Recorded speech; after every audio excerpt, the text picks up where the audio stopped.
pwedeng makapasok. Yan naman lungkot yung salubong na punta sa mga estudyante dito sa Hagonoy, Bulacan. Bagamat makakapatilis ang araw, dito sa Hagonoy Memorial Cemetery, hindi nakaligtas ang cemetery ito sa matagal ng problema ng mga estudyante dito ukol sa matinding pagtaka. Tingnan ang sitwasyon dito mismo sa Hagonoy, Bulacan.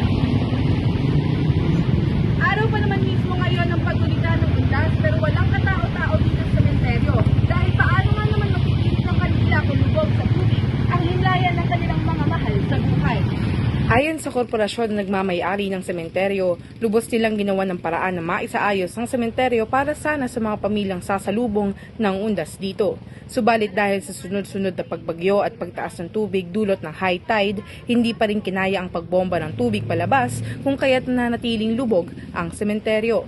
Binigyan naman nila ng katiyakan ng mga pamilya na patuloy pa rin ang kilos nila upang maisaayos ang problema ng sementeryo.